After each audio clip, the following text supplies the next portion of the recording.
जो अगला टॉपिक है वो बहुत इंपॉर्टेंट है क्योंकि वो है एक लिस्ट, वो लिस्ट जिसका मुझे लगता है विपक्ष भी उतनी ही बेसब्री से इंतज़ार कर रहा था जितना कि बीजेपी के अंदर इंतज़ार था कि भाई कौन आएगा कौन जाएगा। आखिरकार वो डेट आ गई जिस दिन वो बड़ा सा लेटर आया जिसके अंदर ऑर्गेनाइजेशन चेंजेस थे। मुझे दो नेताओं ने बोला कि हम नहीं चाह रहे थे कि जो हमें दिया गया है वो हमें दिया जाए। तो इस लिस्ट से कुछ लोग जो हैं वो नाराज़ भी हैं, कुछ लोग काफ़ी खुश हैं, कुछ लोगों का कमबैक हुआ है। तो उन लोगों को ऐसा लगता है कि भाई हमने जो इतना टाइम स्पेंड किया और हमने अपनी जो वर्थ है वो आखिरकार प्रूव करी। एलाइज में क्या चल रहा है इसको लेके?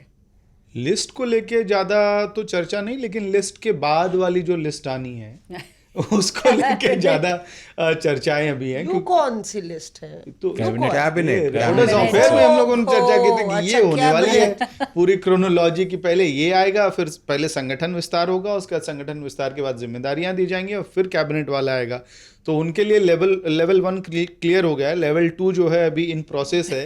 लेवल 3 का वो लोग उम्मीद लगाए बैठे हैं कि सितंबर में शायद काम शुरू हो जाए या उससे पहले नहीं। मुझे लगता है सितंबर में हमें कैबिनेट एक्सपेंशन। एक बीजेपी के नेता हैं, वो उनसे मेरी अक्सर बात होती है, उन्होंने मुझे फ़ोन किया, उनका नाम नहीं था लिस्ट में। ट्रेस कराएं पहले कौन बात कर रहा है। ऑर्गेनाइजेशन में। हाँ, उन्होंने अब मैं समझ रही हूँ भैया, दोनों जो है एक दूसरे को ट्रेस करा रहे हैं। नहीं, बीजेपी के नेताओं से बात करने का मतलब समझ लिया, समझ रहे हैं। और सामने से कॉल आया है, बात बता रहे हैं। अरे नहीं, मेरी उनसे पहले से बात होती है, तो उन्होंने मेरे को फ़ोन करके बोला, मैंने उनका नाम नहीं था लिस्ट के अंदर। तो मैंने मेरे को बड़ा खुशी फ़ोन किया। मैंने कहा, तो बोले कि यार देखो लिस्ट आ गई और मेरा नाम। मैंने इसमें खुश होने वाली क्या बात है?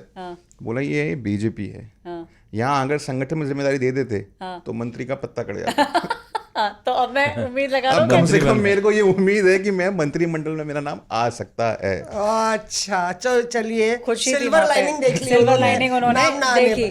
पर ऐश्वर्या आप बताइए ना, पीयूष गोयल साहब का नाम आ गया, ट्रेजरर बन गए, तो जो नेता इधर आ गए क्या वहां से हटेंगे? ज़्यादा जो चांस लग रहा है वो यही है कि मैं आपको बताती हूँ ये जो पोस्ट है इसकी अहमियत क्या है, और उससे पहले बताती हूँ कि ये प्रोसेस होता कैसे है। कई लोगों को ऐसे लगता है ना कि आपको 3-4 दिन पहले से, महीनों पहले से बताया जाता है, ऐसा बिल्कुल भी नहीं। जब ऑर्गेनाइजेशन चेंज होता है, इवन जब कैबिनेट रीशफल होता है, तो सुबह कॉल जाता है, और कॉल जाता है बीजेपी के जो पार्टी प्रेसिडेंट हैं उनके ऑफिस से। सुबह कॉल जाएगा, आधे घंटे पहले कॉल जाएगा, तो आपको क्या मिल रहा है ये आपको भी लिस्ट देख के ही पता चलेगा। अच्छा, कुछ लोग जो हैं जो काफ़ी समय से ऑर्गेनाइजेशन में रह चुके हैं, बीजेपी में रह चुके हैं, उनको ये बोला जाता है कि भाई पार्टी सोच रही है आपके बारे में, ऑर्गेनाइजेशन सोच रहा है आपके बारे में। तो इस कॉन्वर्सेशन से वो थोड़ा भांपने की कोशिश करते हैं कि हमें आखिरकार क्या मिलने वाला है। तो दोपहर में जो लिस्ट आई उसके जो कॉल्स गए थे 1 घंटा पहले, 1.5 घंटा पहले ही गए थे। तो लोगों को तब पता चलता है, ये बीजेपी का फंक्शनिंग स्टाइल मैं बता रही हूँ, तब पता चलता है। और उसमें भी ये नहीं बोला जाता फ़ोन करके कि सर आपको ये दिया जाने वाला है। वो ये बोला जाता है कि सर आप, पार्टी आपके बारे में सोच रही है और अच्छा होगा, और आप तैयार रहिए कि आपको बड़ी जिम्मेदारी मिलने वाली है। अब वो बड़ी जिम्मेदारी कोई स्टेट होगी या वाइस प्रेसिडेंट आप बनेंगे, ये जब लिस्ट आएगी तभी आपको पता चलेगा। इसीलिए आप देखेंगे कई सारे लोग जो हैं, अच्छा खचाखच उस दिन भारतीय जनता पार्टी हेडक्वार्टर भरा हुआ था, क्योंकि जिन लोगों को लग रहा है कि भाई कॉल आ सकता है, अच्छा उनके चाहने वाले भी 50 हैं, तो वो सब गुलदस्ता लिए आते हैं। तो जितना गुलदस्ता बीजेपी में ऐसे दिनों पे आता है उतना नॉर्मल डेज में नहीं आता है। भाई हर कोई कॉन्ग्रेचुलेट करना चाहता है कि भाई हम आपको कॉन्ग्रेचुलेट करते हैं। मेरी लेकिन जिन 2 लोगों से बात हुई, एक दुखी थे क्योंकि नाम लिस्ट में नहीं था। उन्होंने कहा ऐश्वर्या हम तो काफ़ी वेट कर रहे थे काफ़ी टाइम से। अच्छा, लॉबिंग भी होती है क्योंकि लोग कहीं ना कहीं कोशिश करते हैं कि भाई हमारा भी इस वाली लिस्ट में नाम आना चाहिए, हम अपने आप को प्रूव करना चाहते हैं। अच्छा, एक का नाम देख के मुझे लगा ये तो खुश होंगे, तो मैंने शाम को फ़ोन कर दिया। सामने से तो भाई बड़ी लो सी आवाज़ आई कि दुख भरी कहानी। हाँ, कि मतलब ठीक है, लेकिन इस बार थोड़ा सा नहीं चाह रहे थे कि ये वाला काम मिलता। मैं छोटा सा एक मेरा है, आपको बताया कि बीजेपी में कैसे होता है। मैं ऐसा कांग्रेस होता का है। मैं बताता हूँ एक छोटा सा। एक व्यक्ति थे, उनको दिल्ली से फोन गया कि हम आपको राज्यसभा के लिए कंसिडर कर रहे हैं। नहीं, ये जो फोन जाता है ये AICC से जाता है। हाँ, AICC से जाता है। एक व्यक्ति को फोन गया, संगठन महासचिव या कोई करेगा। हाँ, इसी तरीके का कोई आदमी करता है, और फोन करके बोला कि हम आपको राज्यसभा के लिए कंसिडर कर रहे हैं, और लेकिन किसी से आप बात मत करिएगा, डॉक्यूमेंट आप अपने देख लीजिए, ठीक है, और फाइनल होता है तो हमको कॉल करते हैं। जो ये व्यक्ति है उनके पिताजी का भी नाम चल रहा था। ले एक साथ आप सुनो, अच्छा, दोनों का नाम चल रहा हाँ, था। उनके पिताजी का भी नाम चल रहा था।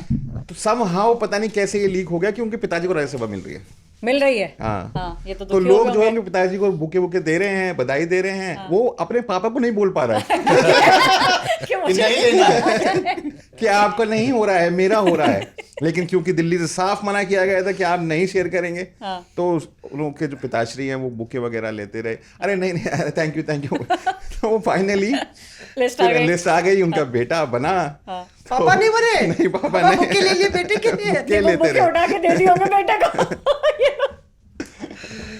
वाल की नहीं, लिस्ट राहुल में नाम ही बता दो भैया। नहीं, नहीं। ये राहुल जो बहुत है, इंटरेस्टिंग क्या एक्सेप्शन है, जिस तरह से 6 महीने भी कोई व्यक्ति जो पार्टी में नहीं रहा है उसको संगठन में बीजेपी एकोमोडेट करती है और मंत्री बनाती है। ये भी क्या बीजेपी के पुराने ट्रेडिशन से एक्सेप्शन है। संदीप पाठक की मैं बात कर रहा हूँ, और क्योंकि उस लिस्ट में एक और व्यक्ति का नाम नहीं है तो चर्चाएं बहुत बुलंद हो गई हैं कि वो व्यक्ति, इसका मतलब है कि जब कैबिनेट एक्सपेंशन राघव चड्ढा का नाम नहीं है भैया। हाँ, वो तो नहीं है। राघव चड्ढा को लेके अब बुलंद हो गया है कि भाई कैबिनेट एक्सपेंशन जब होगा तो मुझे लिस्ट लगता में है। शामिल रहेंगे। मुझे लगता है राघव चड्ढा जी, क्योंकि देखिए कहीं ना कहीं जब ये लोग, मैं एक और चीज मैं आपको बोलूं, बताऊं, हाँ। ऐश्वर्या ये बताएंगी कि राघव चड्ढा का नाम क्यों नहीं है और संदीप पाठक का नाम क्यों है, ये अमित बताएंगे।